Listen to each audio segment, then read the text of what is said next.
Ghost, a novel by Jason Reynolds, read by Mr. Townsend. Chapter 7, World Record for the Best Friday Ever After the Worst Wednesday and Thursday. Friday means two things. The first is that the last day before I can take 2 days off school.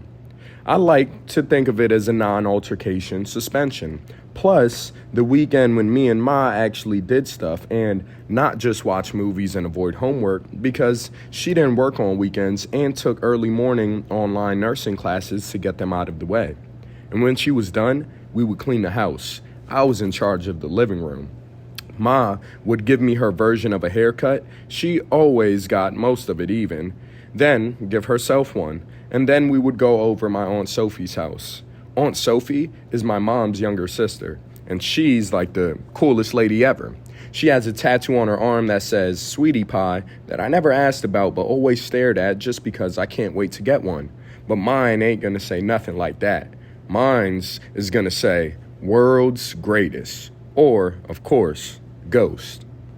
Anyway, on the weekends, Aunt Sophie and my mom sit around and play cards and crack jokes and eat corn chips with cheese dip and drink beer, and sometimes they let me and King, Aunt Sophie's son, sit with them and play. Yes, we can play. Me and King learned how to play spades and tonk when we were real young.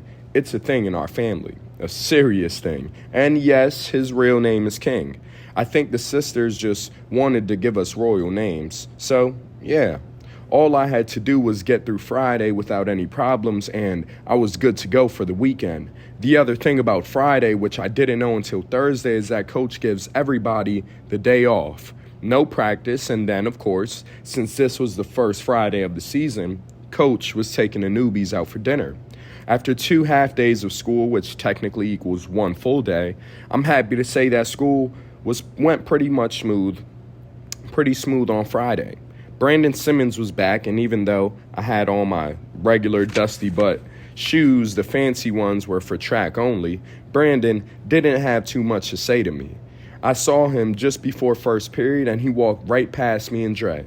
I saw some of the other kids snickering at him as he passed, but I told them all to chill. I don't know why, because he totally deserved to be roasted, but I guess I kind of felt bad for the dude. I've been there. I can't believe you're giving this clown a pass, Dre said. It's almost like he had a year's worth of laughs stored up waiting to unload them on Brandon. Everybody did. But I just couldn't let it happen. Funny thing was, when I saw Shamika in Mr. Hollow's class, she apologized to me about everything that went on in the class the day before. And that, my friends, is what they call karma. Plus, like I said, she was a cool girl anyway. At lunch, she even sat with me, Red, and Dre, and told us every story about times she cut things just because she was feeling a little guilty. There was one time I cut my hair. Man, that was crazy. Just straight up started hacking it off like a maniac just because it was hot and my hair was on my neck. She said first just before taking a bite of her burger, then in the midst of chewing she continued, and another time I cut a pair of jeans into shorts while I still had them on. That was not smart. Still got the scars on my legs.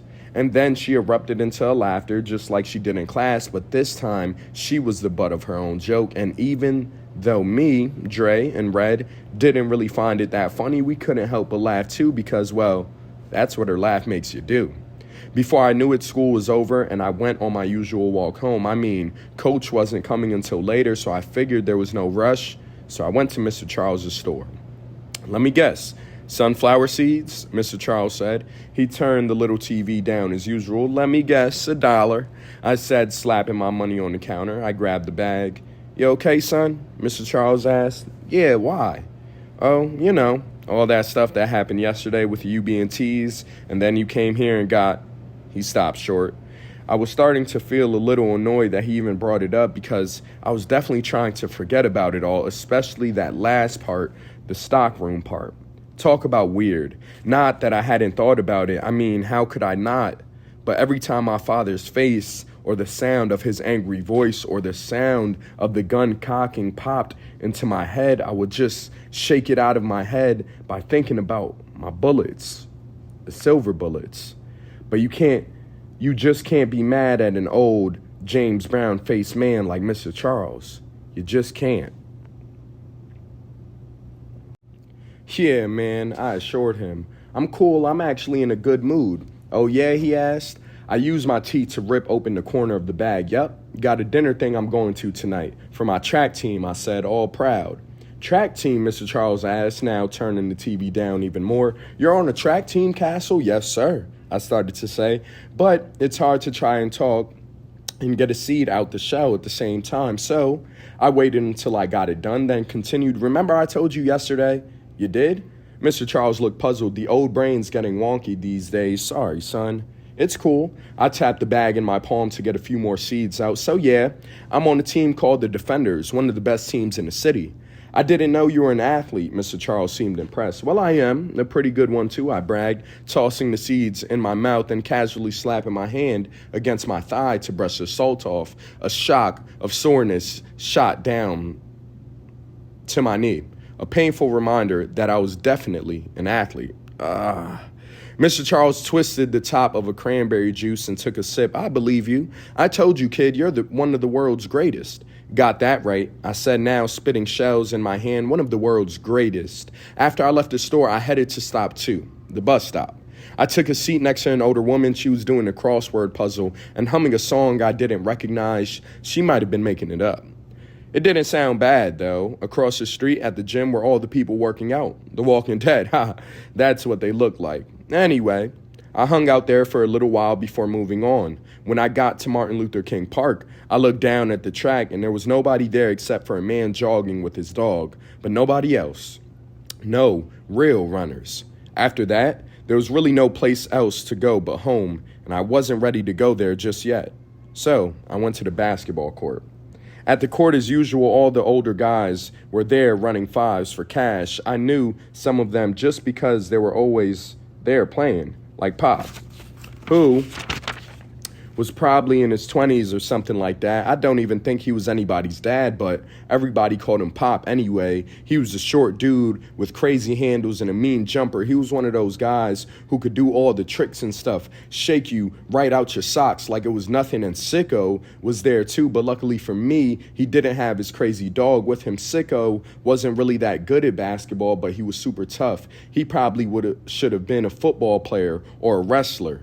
Big James was there too. He was like the best player ever to me. He looked like he really played pro ball. 6 feet something, all muscle. People always said Big James played college ball but never went pro. I never knew what he did for a living. All I knew was that he was always at the court, dominating the game, taking everybody's money. So I guess basketball was what he did for a living after all. Besides the Hoopers, there were a whole bunch of other people at the court just hanging out. Girls. Some were the girlfriends of the guys playing, and others wanted to be the girlfriends of the guys playing, and junkies. They'd just be zombied out, roaming around the outside of the court. They knew better than to mess up the game. They just walk along the out-of-bounds line like it was a tightrope, waiting for Goose. Goose was the dope man, who also happened to be a pretty good ball player, super flashy, but an all-around nice guy, well, except for selling drugs. The court was where he served in more ways than one. I chilled there for a little, watching Sicko push everybody around until what always happened. A fight.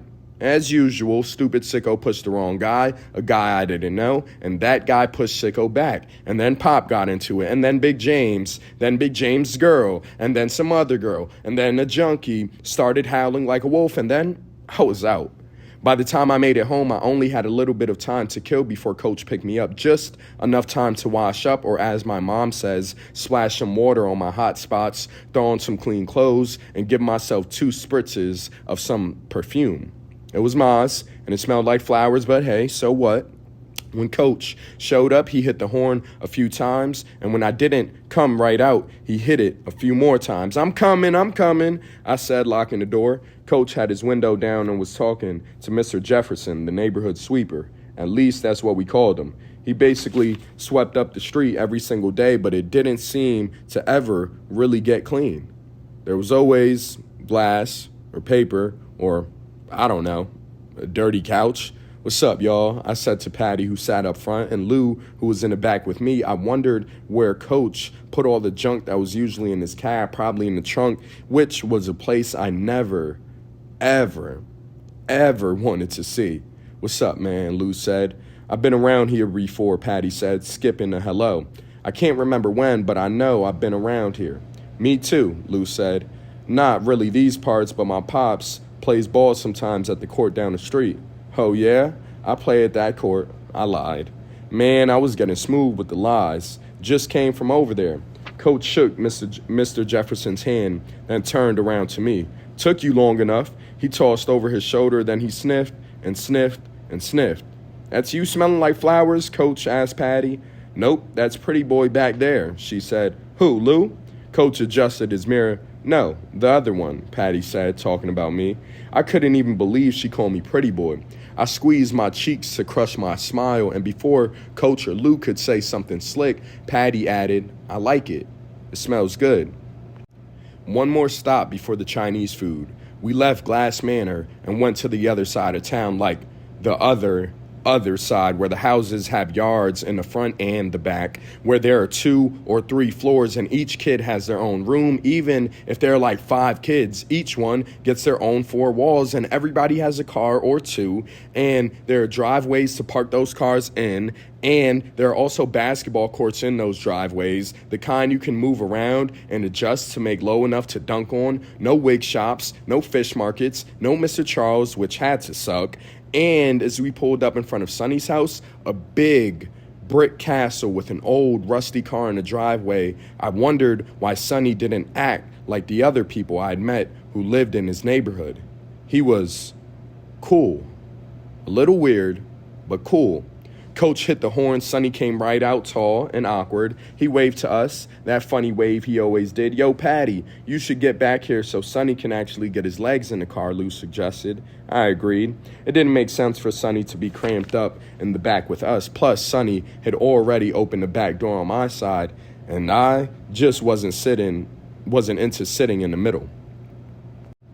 "Yeah, Patty," I said, "that makes the most sense. I don't care what y'all do, just do it quick so we can go," Coach barked. Patty turned around and looked at us up and down. "Ain't nobody sitting back there with y'all goons. I might get goon juice on me, and don't nobody want goon juice on them. What if I can't get it off me? Then what?" "Patty," Lou yelped. Patty turned back around, ignoring him. "Patty, come on," I begged. "Seriously?" Lou whined. At this point, Sonny had already started stepping in, forcing me to scoot over to the middle. The middle sucks. It's where the babies sit, and I ain't no baby. Sonny crunched and scrunched his body until he got it all in there. It reminded me of this dude, Yogi Laser, I read about, who holds the record for having the fastest time to cram into a box. Crazy. Sonny's knees were smashed against Patty's seat, and he had no place to put his arm, so he had to put it around me. It was all just ridiculous. Once Sonny closed the door, which took 3 tries, Patty and Coach turned around to look at us. "Oh, look at y'all, bonding like brothers," Coach jabbed. "Or like clowns," Patty followed with a hook. "Just drive, please," I groaned, seeing Sonny smiling anyway, like nothing was wrong, out of the corner of my eye.